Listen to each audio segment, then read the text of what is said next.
Travel tag ചാനലിലേക്ക് എല്ലാവർക്കും സ്വാഗതം. ഞാൻ ജോസ് ക്ലീറ്റസ്. ഫോർട്ട് കൊച്ചിയിലെ കഴിഞ്ഞ എപ്പിസോഡിൽ നമ്മൾ അവിടുത്തെ പ്രധാന കാഴ്ചകൾ കുറച്ച് കണ്ടു കഴിഞ്ഞു. അതായത് കൊടാർ ഹൗസ്, പിന്നെ ബാസ്റ്റിൻ ബംഗ്ലാവ്, സാന്റാക്രൂസ് ബസിലിക്ക, യേശുദാസിൻ്റെ വീട് കണ്ടു കഴിഞ്ഞു. ഈ എപ്പിസോഡിൽ അതിൻ്റെ തുടർച്ചയായി ബാക്കി കുറച്ച് കാഴ്ചകളും കാണാം. കഴിഞ്ഞ എപ്പിസോഡിൽ നമ്മൾ ബാസ്റ്റിൻ റോഡിലൂടെ വന്നുകൊണ്ടിരിക്കുകയായിരുന്നു. അവിടെ യേശുദാസിൻ്റെ വീട് കണ്ടു. അതിൻ്റെ തൊട്ടടുത്ത് തന്നെയാണ് ഇത് വാസ്കോ ഹൗസ്. വാസ്കോഡ ഗാമ ഇവിടെ താമസിച്ചിരുന്നതായിട്ട് പറയപ്പെടുന്നു. കേരളത്തിലേക്കുള്ള രണ്ടാം യാത്രയിൽ, അതായത് 1502 വാസ്കോഡ ഗാമ കൊച്ചിയിലെത്തിയത്. പിന്നീട് മൂന്നാമത്തെ യാത്ര 1524 തുടർന്ന് മലേറിയ ബാധിച്ച് ഡിസംബർ 24 വാസ്കോഡ ഗാമ മരിച്ചു. സിനിമകളിലും ധാരാളം മുഖം കാണിച്ചിട്ടുള്ളൊരു കെട്ടിടമാണിത്. ബിഗ് ബി സിനിമയിലെ പ്രധാന ലൊക്കേഷൻ ഇവിടെയായിരുന്നു. ബ്രിട്ടീഷ് ഭരണകാലത്ത് ഈ കെട്ടിടം ലീ ഭിക്ഷാഗർ മാൻഷൻ എന്നറിയപ്പെട്ടിരുന്നു. ഫോർട്ട് കൊച്ചിയിലെ ഏറ്റവും പഴക്കം ചെന്ന കെട്ടിടങ്ങളിലൊന്നാണ് ഈ ചെങ്കല്ലിലും കുമ്മായത്തിലും നിർമ്മിച്ചിട്ടുള്ള ഈ ബിൽഡിംഗ്. ഇവിടുന്ന് ഇടത്തോട്ട് തിരിഞ്ഞ് റിഡ്സ്ഡെയിൽ റോഡിലൂടെയാണ് നമ്മൾ ഇനി പോകുന്നത്.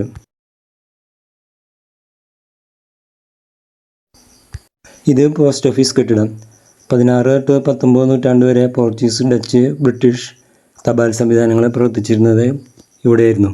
3 മാസത്തിലൊരിക്കൽ കൊച്ചിയിൽ നിന്ന് തപാൽ കപ്പൽ പോർച്ചുഗലിലേക്കും മറ്റു കോളനികളിലേക്കും ഇവിടുന്ന് പുറപ്പെട്ടിരുന്നു. തൊട്ടടുത്ത് തന്നെയാണ് ഈ VOC ഗേറ്റ്. VOC എന്ന് പറഞ്ഞാൽ ഡച്ച് ഭാഷയിൽ വെരിനിഗ്ദെ ഓസ്റ്റ്ഡീൻഷെ കമ്പനി എന്നർത്ഥം. ഇംഗ്ലീഷിൽ പറയുകയാണെങ്കിൽ ഡച്ച് ഈസ്റ്റ് ഇന്ത്യ കമ്പനി എന്ന് പറയാം. 1602 ഈ ബഹുരാഷ്ട്ര കമ്പനി സ്ഥാപിതമായത്. ഇതിലിവിടെ തന്നെ നാണയം അടിച്ചിരുന്ന കമ്മോട്ടം ഉണ്ടായിരുന്നതായിട്ട് പറയപ്പെടുന്നു. ഇതാണ് കമ്പനിയുടെ ചിഹ്നം. VOC എന്ന് കാണാം.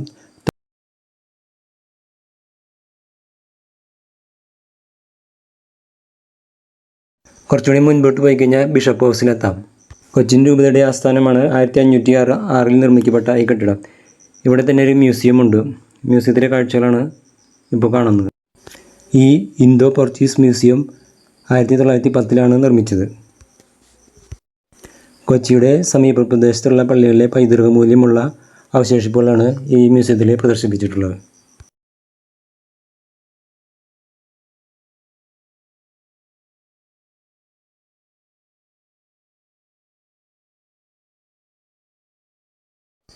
മ്യൂസിയം കണ്ടു കഴിഞ്ഞ് എലിഫൻസ്റ്റൈൻ റോഡിലൂടെ വന്ന് വലത്തോട്ട് തിരിഞ്ഞു കഴിഞ്ഞാൽ ഡച്ച് സെമിത്തേരി റോഡിലെത്താം. ഞങ്ങളുടെ എത്തുന്നതിന് മുമ്പ് തന്നെയാണ് ബീച്ച്. ഇവിടെ ചിലർ പട്ടം പറത്തി കളിക്കുന്നതൊക്കെ കാണാം. 1925 മഹാത്മാഗാന്ധി കൊച്ചിയിൽ വന്നപ്പോൾ ഈ കടപ്പുറത്ത് വെച്ച് പ്രസംഗിച്ചിരുന്നു. മഹാത്മാഗാന്ധി പ്രസംഗിച്ച ഈ ബീച്ചിന് മഹാത്മാഗാന്ധി ബീച്ച് എന്ന് തന്നെ പേരിട്ടു.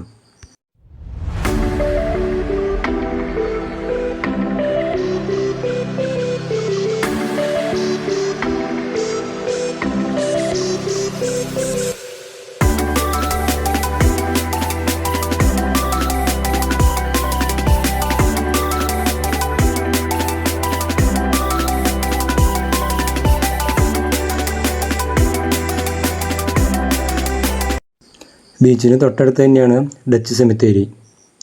1724 നിർമ്മിച്ചതാണിത്. 107 ശവകുടീരങ്ങൾ ഇവിടെയുണ്ട്. ഇതിൽ 12 ഡച്ചുകാരുടെ അത്ര, ബാക്കിയുള്ളത് ബ്രിട്ടീഷുകാരുടെ. ഡച്ച് കാലത്തിന് ശേഷം ബ്രിട്ടീഷുകാർ ഈ സെമിത്തേരി ഉപയോഗിച്ചിരുന്നു.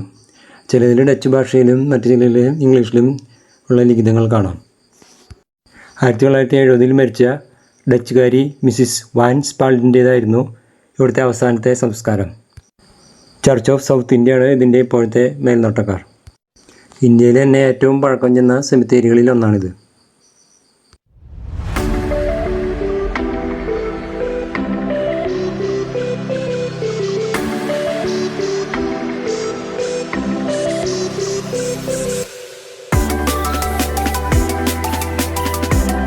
സെമിത്തേരിയുടെ തൊട്ടപ്പുറത്താണ് Thakur house. Dutch കോട്ടയിലെ 7 കൊത്തളങ്ങളിൽ ഒന്നായിരുന്ന Hindon land ബാസ്റ്റിനിലാണ് ഇത് നിർമ്മിച്ചിരുന്നത്. ഡച്ച് ശൈലിയിലാണ് ഇതിൻ്റെ നിർമ്മാണം. ഡച്ചുകാർക്ക് ശേഷം ഇത് ഇംഗ്ലീഷുകാർ ഏറ്റെടുത്തു. ഇതൊരു കുന്നിൻ്റെ പുറത്താണ്, അതുകൊണ്ട് തന്നെ ഹിൽ ബംഗ്ലാവ് എന്നും അറിയപ്പെടുന്നു. റാം ബഹദൂർ ടാക്കൂർ ആൻഡ് കമ്പനി ഈ കെട്ടിടം വാങ്ങിയതോടെയാണ് ടാക്കൂർ ഹൗസ് എന്നറിയപ്പെടാൻ തുടങ്ങിയത്.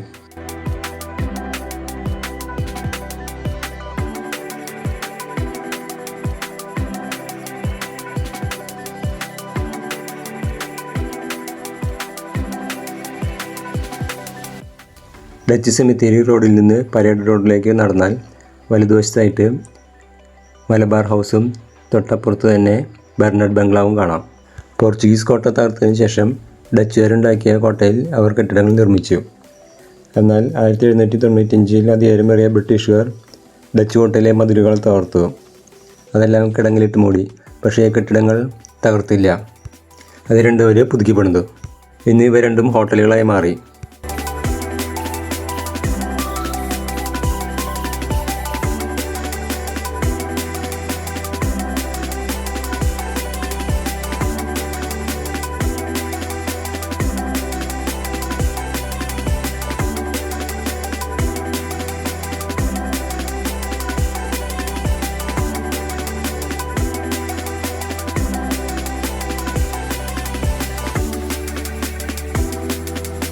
ഇതിൻ്റെ മുമ്പിലായി പരേഡ് ഗ്രൗണ്ട്. പോർച്ചുഗീസ്, ഡച്ച്, അതുപോലെ ബ്രിട്ടീഷ് സൈന്യങ്ങളും ഈ മൈതാനം ഉപയോഗിച്ചിരുന്നതായിട്ട് പറയുന്നു.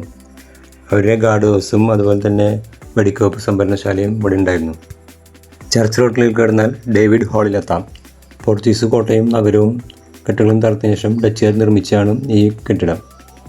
ഇവിടെ അവസാനത്തെ താമസക്കാരൻ E.D. ഡേവിഡ് എന്ന യഹൂദനായിരുന്നു. അങ്ങനെയാണ് ഇതിന് ഈ പേര് കിട്ടിയത്. ഇപ്പോൾ ഒരു ആർട്ട് ഗാലറി ആയിട്ട് വർക്ക് ചെയ്യുന്നു. 1669-76 കാലത്ത് മലബാറിലെ ഡച്ച് ഗവർണറായിരുന്ന ഹെൻറിക് വാൻ റീഡ് ഈ കെട്ടിടത്തിൽ താമസിച്ചിരുന്നു. ഇവിടെ താമസിച്ചുകൊണ്ടാണ് അദ്ദേഹം ഓർത്തൂസ് മലബാറിക്കുസ് പുസ്തകത്തിൻ്റെ രചന നിർവഹിച്ചത്. ഓർത്തൂസ് മലബാറിക്കുസ് എന്ന ലാറ്റിൻ വാക്കിൻ്റെ അർത്ഥം മലബാറിലെ ഉദ്യാനം എന്നാണ്.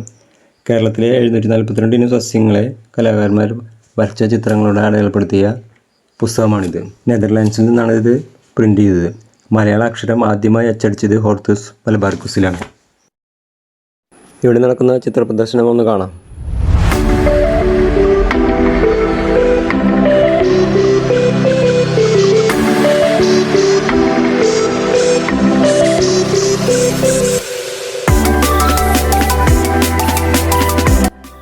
പുറത്തിറങ്ങുമ്പോൾ 2 വലിയ ഭരണികൾ വെച്ചിട്ടുണ്ട്.